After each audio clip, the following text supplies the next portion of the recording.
시청자 여러분 안녕하세요. 누구나 이해하기 쉬운 굿뉴스의 티모시입니다. 한 주간 미국의 주식시장에는 정말 역사적인 일들이 일어났었죠. 이제 뉴스에서 많이 보셨겠지만 많은 개인 투자자들이 즉 저희는 개미 투자자들이라고 부르죠.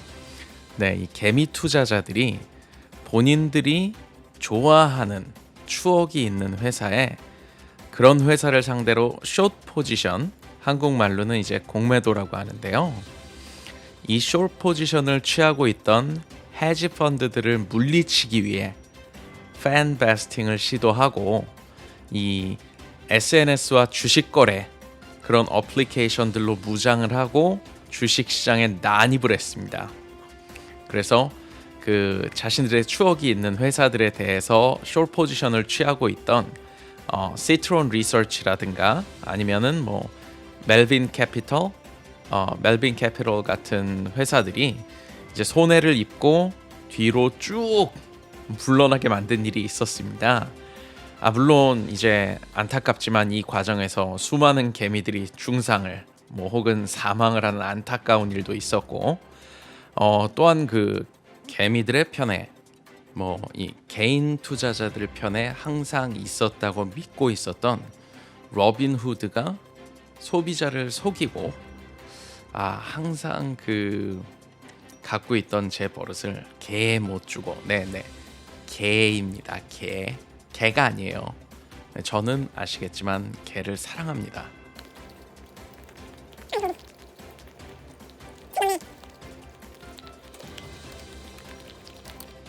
어쨌든 이 로빈후드는 배신자의 낙인이 찍혀서 많은 사용자들이 이제 이탈을 하기 시작을 했고요. 심지어는 집단 소송까지 벌이려는 움직임이 있었습니다. 내가 동지 셋을 팔았다고 하셨는데 그 친구들 제가 직접 뽑았습니다. 그 젊은 청춘들이 어떤 심정이었는지 아십니까? 네, 이에 대한 자세한 내용은 저와 이 대장님 그리고 우연한 행복 프랭클린 채널에 여러분께서도 잘 알고 계시는 캠 PD님이 지난주 금요일에 진행했었던 라이브 방송으로 자세하게 만나보실 수 있습니다. 저도 그럴 줄 몰랐는데요. 3시간 50분을 떠들었어요. 이번 일에 대해서요. 네, 이번 뉴스는 사실 그 401k 2부인데 제가 이렇게 주식시장에 있었던 이야기로 운을 띄운 것은 지난주 제가 401k 1부에서 말씀드렸지만 많은 분들이 갖고 계시는 이 401k가 주식시장에 큰 영향을 받는다 그렇게 말씀을 드렸었어요. 그래서 이러한 변동성이 많은 마켓에 미국에 계시는 많은 분들이 의지하고 있는 플랜인 은퇴 플랜인 401k에 대해서 조금 더 자세히 알아보도록 하겠습니다. 해서 이번 주 저와 함께 보실 키워드는 지난주와 마찬가지로 401k입니다. 지난번에 설명드렸던 401k 이야기를 제가 아주 간단하게 다시 한번 요약을 해보면 이 401k는 근무하는 회사를 통해 제공받을 수 있는 은퇴 플랜으로 그 회사에서 지정한 어드민 컴퍼니라는 곳을 통해서 본인이 원하는 펀드를 세금을 뒤로 미루는 세금 혜택을 받아서 구입함으로써 은퇴를 준비하는 데 도움을 받을 수 있는 세금 코드입니다. 기억나시죠? 만약에 기억이 나지 않으신다 혹은 나 이거 처음 듣는 얘기다 네, 그런 분들은 조금 더 자세한 이야기를 듣기 위해서 지난주 그 누구나 이해하기 쉬운 굿뉴스 은퇴 시리즈 1편이었죠. 네, 이거를 시청하고 오시면 되겠습니다. 제가 여기 화면 오른쪽 위에 링크를 띄워 놓을 테니까 그쪽으로 들어가셔서 시청을 하시고 그런 다음 이번 편을 시청해 주시면 이해가 조금 더 쉬우실 것 같아요. 오늘은 이 401k가 기존에 받던 세금 혜택과 이번 바이든 행정부가 변화를 주려는 세금 혜택의 차이 그리고 이 두 가지 세금 혜택이 내가 은퇴하는데 어떤 장점으로 작용을 할 건지 혹은 또 401k를 사용할 때 흔히들 하는 실수라든가 그러한 실수 없이 어떻게 사용하는 것이 좋은 방법인지 또는 어떻게 관리를 해야 효율적으로 돈이 자랄 수 있는지를 말씀드려 볼까 합니다. 일단 누구나 알고 계시는 401k의 가장 큰 장점 중에 하나는 세금 혜택이 아닐까 합니다. 이번 바이든 행정부는 401k에 적용되는 세금 혜택의 방법에 커다란 변화를 줄 것으로 예상이 되고 있는데요. 기존의 방법과 변화가 예상되는 방법의 차이를 먼저 알아보도록 할까요? 일단 기존의 세금 혜택 방식은 401k에 넣은 금액을 매년 변화되는 IRS의 401k Maximum Contribution Limit까지 소득 공제를 해주는 방식이었습니다. 2021년 IRS에서 발표한 401k의 최대 공제 한도액은 여기 그 표 보이시죠? 네, 19,500달러입니다.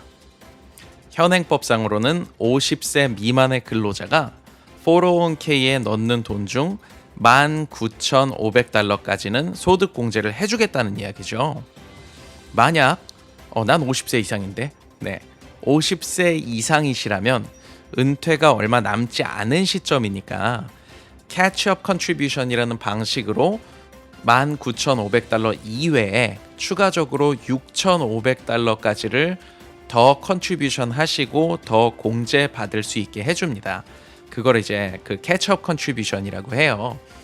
그러니까 50세 이상인 근로자분들은 401k를 통해서 최대 공제 받으실 수 있는 금액이 26,000달러가 되는 거죠. 19,500달러 더하기 6,500달러에서 26,000달러가 되는 겁니다. 이 소득공제를 받는 것이 얼마나 세금을 줄일 수 있는지 예를 들어서 제가 한번 설명을 드려볼게요.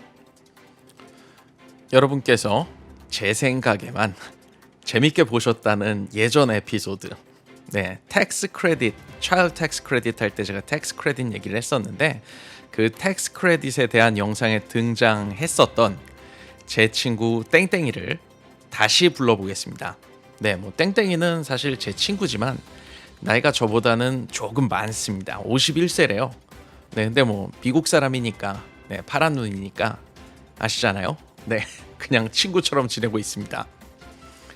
이 땡땡이는 1년에 소득 신고를 할 때 taxable income이 10만 달러 정도 된다고 가정을 해보겠습니다.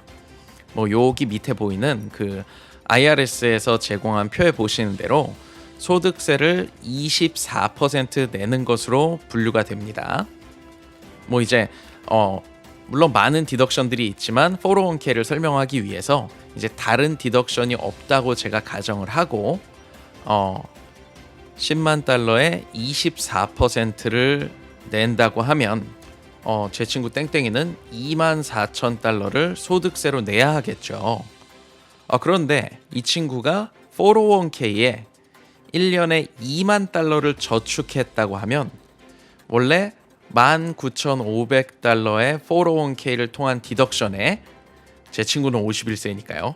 캐치업 컨트리뷰션까지 받을 수 있는 땡땡이가 실제 내야 하는 세금은 taxable income 10만 달러에서 2만 달러 모두를 401k 소득공제로 제하고 10만 불에서 2만 달러를 제하고 남은 8만 달러의 24% 텍스 브래켓이 24%였죠.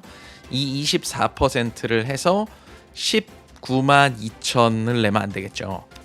이 24%의 세율을 적용을 해서 19,200달러를 세금으로 내게 됩니다. 그러면은 원래 내야 되는 세금에서 한 4,800달러 세금이 절약이 되었네요. 지금까지 401k가 이런 방식으로 소득공제 혜택을 주었다면 바이든 행정부에서는 401k의 소득공제를 제공하는 부분이 조금 고쳐질 것으로 예상이 됩니다. 변화가 되는 부분은 이제 기존의 소득공제 부분이 본인의 인컴에 따른, 즉 아까 보셨던 그 텍스 브래켓에 따라 결정되었던 반면에 이번에 개편될 401k의 소득공제 부분에서는 26%의 플랫 레이트, 26%로 고정을 하겠다는 거죠. 26%의 플랫 레이트로 텍스 크레딧을 제공받게 될 것으로 예상이 됩니다.